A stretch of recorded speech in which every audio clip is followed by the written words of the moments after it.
Coming up next, Chris Jericho returns to K100 to tell us all about the Inner Circle in Vegas, his angle with MJF, his feud with Orange Cassidy, what's the situation in AEW when it comes to writing, booking, and formatting shows, plus his new book, The Complete List of Jericho. Let me ask you this, because you lived through our era, which is you can now call old school, right? When you first started, when we all started, we're contemporaries. And then you come forward to, we're getting into 2021. What are the major differences that you've seen in the business in that time, both good and bad? And I will tell you, one of the best things I've seen is obviously that there's not that rampant drug use that there was before. No, and that's one thing. I mean, now it's weed and alcohol. There's really no pills. There's really no drugs.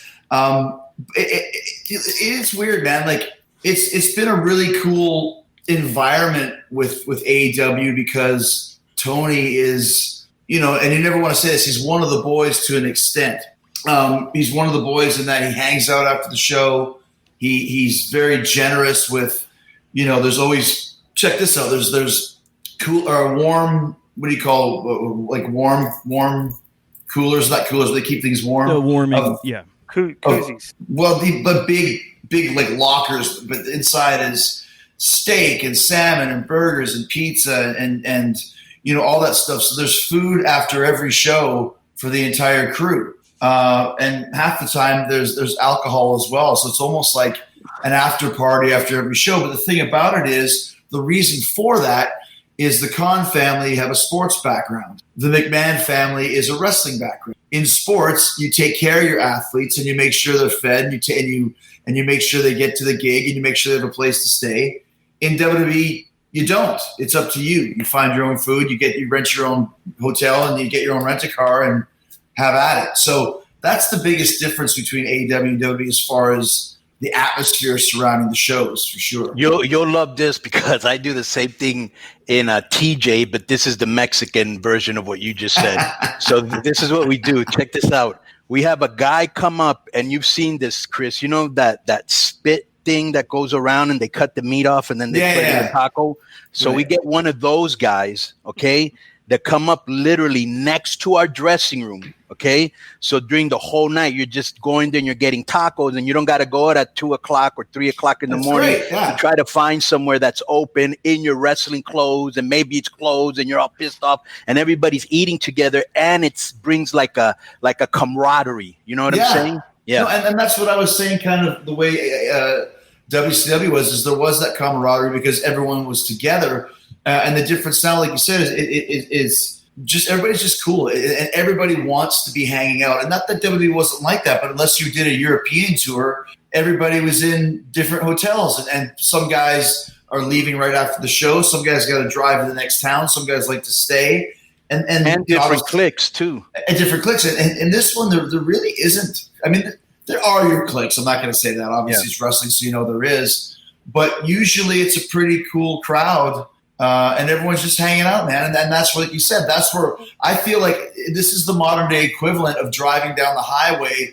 Whereas now with Chris Jericho being, the 30-year vet, instead of having, 2 or 3 guys in my car, which I never would if there was driving at this point, I got 15 guys gathered around listening to, stupid stories. And that's kind of the difference. They're hearing these stories and hearing these tales directly from me after the show. Which is the same way we used to do. You hold court. Are you holding court after the shows? Yeah, and not always. I mean, it's one of those things where remember, like Tony Khan loves the stories of the worldwide tapings that we used to do in WCW. like they're going at 8 tracks afterwards. Yes, and stuff like that. and Conan and Disco. I'm talking about because you had like 150 rogues, and everyone was getting up and drunk and whatever we were on back then. The advent of ecstasy, for example. And all of that, like he's so obsessed with it because he is like the ultimate wrestling fan. He watched those shows. So when I tell him like those shows that you watched, 80% of the guys on that show were either still drunk or super hungover. He just thinks that's the greatest story in the world. So tell me more. So there's a lot of that sort of stuff, which leads to, and of course, Cody loves all that history. He's a big historian. Bro, you know what I saw the other day, which I thought was really cool, and I thought of Disco the minute I saw it was, did you see that promo that Cody Rhodes did last week with Tony Schiavone in front of him, like a Mid-Atlantic type thing. I just saw it right now. Yeah. That was great. That was great. It brought me back. Almost like when you watch, like, have you seen NWA Power, Chris? I've seen it on YouTube a bit, yeah. Right. If you see the setup, it looks like the old school center stage. You know what I'm saying? It's funny because somebody was pointing that out about the old school promo or something, and I watched that just today. Actually, Ricky Starks did one, and I was like, I text Cody and Tony, like, when did you guys start doing this? Like, I want to do this. This is how I learned how to do promos. Right. In the box in WCW, they would have those in the back. How great were those with Lee Marshall? Lee Marshall, he was awesome though. The most underrated interviewer in the history of the business. Because those were great, weren't they? And you are 100% right, Disco. And here's the thing: he would have a little book, and he'd be like, "Okay, Grand Rapids, Michigan. Let me look it up. Ladies and gentlemen, returning to Grand Rapids, Michigan, the home of Jim Neighbors." Right. He would always have some little factoid in his little book. What a great guy. What a great voice. Yeah. And the extra gravy. He also did the Tony the Tiger, which I popped when I found out. And once you found out, you're like, holy shit, it's really his voice. Right. But you just nailed it there, man. That guy was a super underrated guy. And that's how I learned how to do promos in WCW was with Lee Marshall. Of course, Mean Gene, too, was the other genius that was always there. And the reason why is there was nothing to do during the day. So Penzer was like, why don't you come into the box, they called it, and just hang around and just listen. And so I remember I sat in the back, and you would see Arn Anderson and Sting, and sometimes Flair would come in. Or I remember leaving Rougeau's, like all these guys were good at cutting these promos, and they would have to cut 10 promos for the local shows in Peoria, Sheboygan, La Crosse, Wisconsin, and they just bang them out. Right. So I always just would watch these guys, and one day Luger didn't show up because he had to go to the gym or something like that. And they're like, well, who are we going to get? What about that guy sitting in the back? And I was like, me?